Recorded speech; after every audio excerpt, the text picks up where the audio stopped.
House Democratic leader Nancy Pelosi is sounding confident about the party's chances of retaking the House on Tuesday. It comes as Dave Wasserman of the Cook Political Report has revised its House outlook to project the Democrats will pick up between 30 and 40 seats. They need 23 net, per Steve Kornacki, to take back the House. Too soon? Too optimistic? Well, let's ask the aforementioned House Democratic leader Nancy Pelosi, who joins me now from sunny San Francisco. I am envious of your weather. It's cold down here, Leader Pelosi. So let's jump right into it. You have made a very confident prediction about the midterms. Upon what do you base that optimism? From the ground. Good morning, Joy. It's great to be with you as we're into under 100 hours until we'll know the results of the election. And I speak from the ground. I've traveled all over the country listening to our VIPs, our volunteers in politics, the most important people, those going door to door, making the calls. And the enthusiasm is something that I have never seen before. And every election is a new election. Past assumptions are obsolete. And so I speak from the authority of the ground, and it's very, very exciting. How big the victory will be depends on how many people vote, and as you see, there is great interest in great numbers. I don't even think all the Republicans are going to vote Republican, but I'm not counting on that. Well, you know, even the president, I'm not going to play it, but he's started to sound a little bit fatalistic about the House and thinking he's sort of focusing more on the United States Senate. Does the fact that he has shifted his focus to these immigration horror stories and to the United States Senate, is that also indicating to you that even he thinks that the House is lost to his party? Well, maybe he recognizes that our enthusiasm on the ground springs from the quality of our candidates. These candidates across the country, they know their why. They know why they are running and the vision they have for our country. They know the subjects that they care about the most. They know how to communicate in an authentic way with their constituents. That is the strength of our victory, but it has to be translated into votes, and that's why the ground is so important. But it is a reflection of the enthusiasm for our candidates. I don't know what motivates the president to say what he says, except it doesn't sound like he shares our values about the greatness of our country. Yeah. You know, you occupy a lot of space and mind share among at least Republican politicos. They tend to run against you as much as they're running against whatever individual Democrat that's in their state or in their district. I'm going to play a couple of attack ads that are basically about you rather than about the candidate. Take a listen. Pelosi is smiling because Amy McGrath supports her liberal agenda. Over 80% of McGrath's money comes from liberals outside Kentucky. A vote for liberal Gina Jones is a vote to make Nancy Pelosi Speaker and raise your own taxes. So Lucy McBath, who is, of course, lost her son in an incident of gun violence, who's now running for Congress. She's had one of these ads run against her here in the state of Georgia. Why do you suppose that you keep getting onto the ballot when you are not running in all of these individual races? Well, obviously, they're afraid of me, and it's always a reflection of the bankruptcy. They have no ideas. They're going after health care. They're going after working families in such a trickle-down way. But you know what? I'm effective. I'm effective in getting the resources necessary to win the election. More importantly, I'm an effective legislator, and I'm a leader who's unifying, and they want to present something different to the public. But quite frankly, when they call me a liberal, especially when they call me a San Francisco liberal, I take great pride in that appellation. But I don't like them making it look, implying that there's something wrong with being from San Francisco. So I don't mind what they say about me, but I'm very defensive of what they might say about my city. But I've said to the candidates, just win. This is so important. This isn't even about Democrats or Republicans. It's about our country. It's about following the guidance of our founders. E pluribus unum, from many one.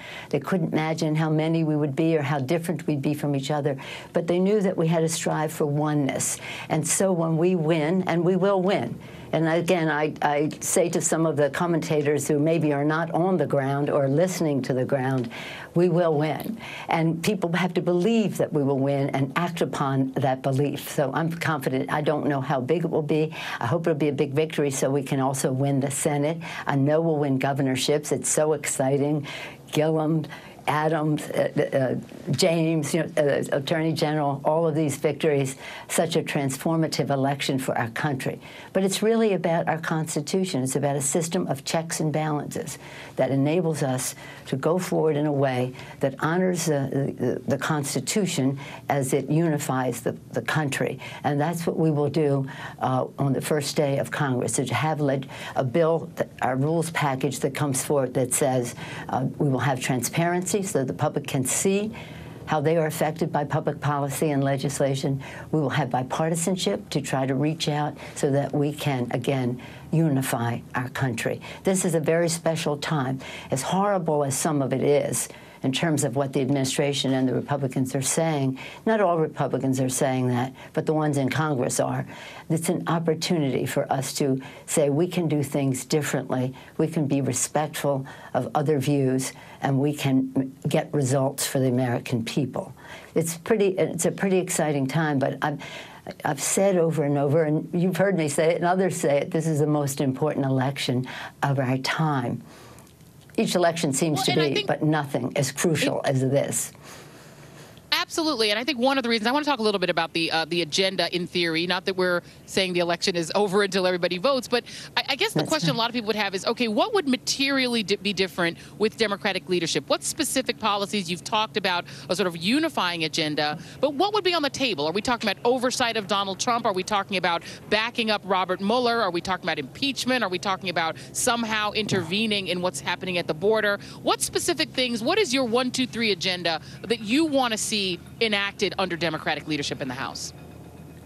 Well, first of all, as I said, we will have a Congress that is transparent, accountable, bipartisan, to the extent that we can, a responsibility to find our common ground where we can, or as Thomas Jefferson said, stand like a rock where we cannot, and to do so that is unifying. That agenda is what we're saying. What are Democrats for? We are for the people. We are for lowering health care costs by reducing the cost of prescription drugs. That will be an early legislation.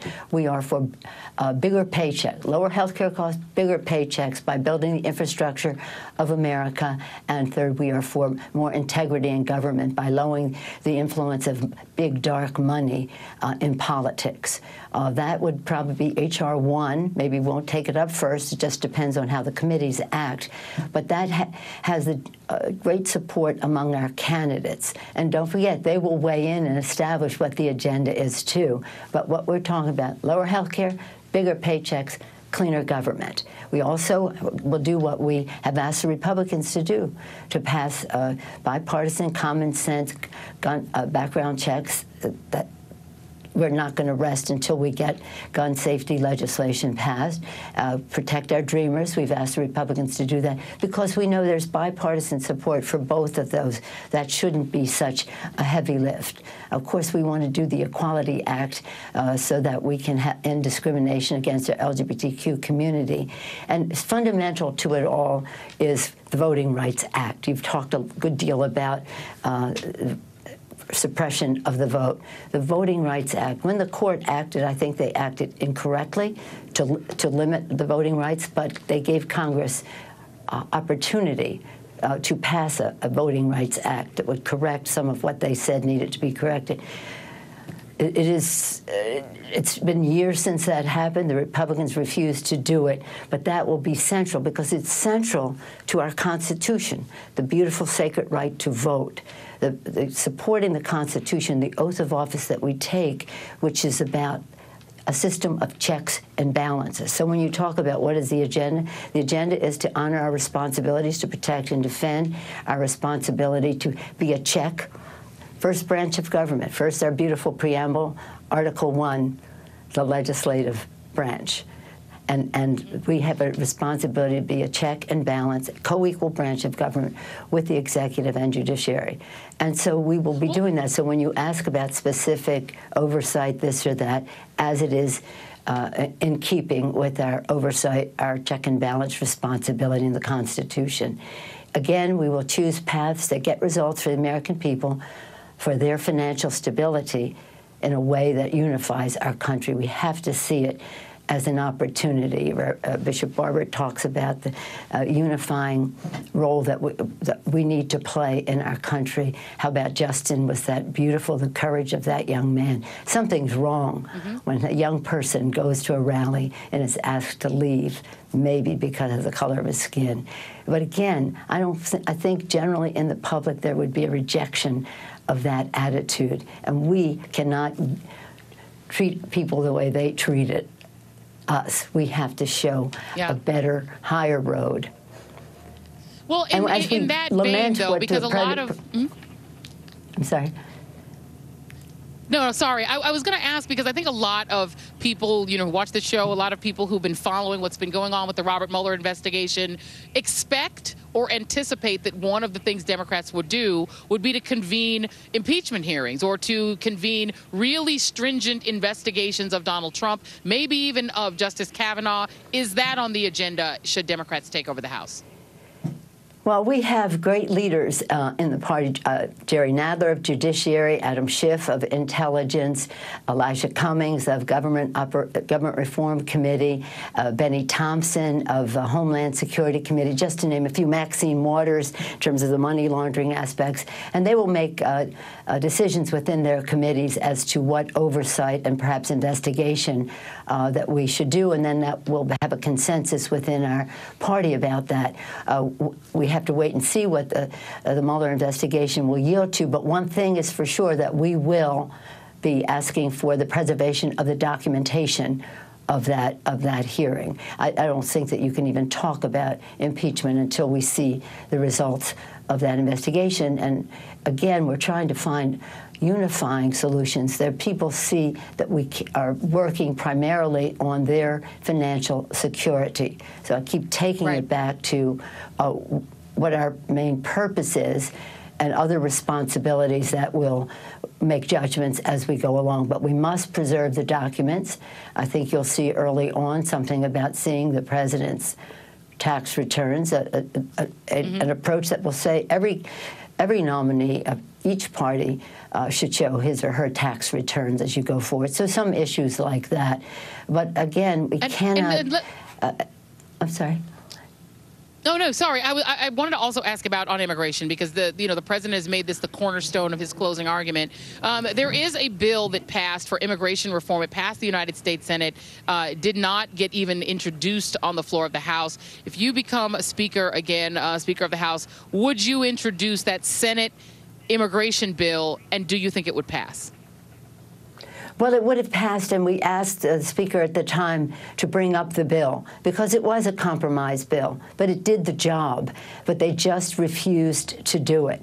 And by the way, and that was even before President Trump became president, and then he used the immigration, just fear-mongering, but used that, it was instrumental in his getting elected, I believe. But I just would like to say that on the campaign trail, one of the presidents I quote the most is Ronald Reagan on immigration. Not on any other subject, but on immigration. And I'm just going to read this one sentence, because I think people should know how different this president is from previous presidents in terms of immigration. Here's what Ronald Reagan said. This is the last speech that he made as president of the United States. So just put it in that context. Thanks to each wave of new arrivals to this land of opportunity, we are a nation forever young, bursting with energy and new ideas, and always on the cutting edge, always leading the world to the next frontier. This quality is vital to our future as a nation. If we ever close the door to new Americans, our leadership in the world would soon be lost. Ronald Reagan, his last speech. Ronald Reagan, George Herbert Walker Bush, President Clinton, President George W. Bush, President Obama, all understanding the constant reinvigoration of America, that when newcomers come with their hopes, dreams, aspirations, courage, determination to make the future better for their families, those are American traits, and they make America more American. So we just have to stay with our message. Lower healthcare costs, bigger paychecks, cleaner government, in order to do something about guns, immigration, voting rights, cleaning up government. We have to stay with our message. Democratic leader Nancy Pelosi, thank you for spending some time with us this morning. Really appreciate it. Just to remember one thing, we're going to win because you know what? We don't agonize, we organize. We're not yielding one grain of sand, we're owning the ground. In 100 hours, we'll have the results. Thank you, Joy, for the invitation to be here this morning. Absolutely. Thank you very much, Leader Pelosi. Appreciate it. Okay, and a reminder to the audience.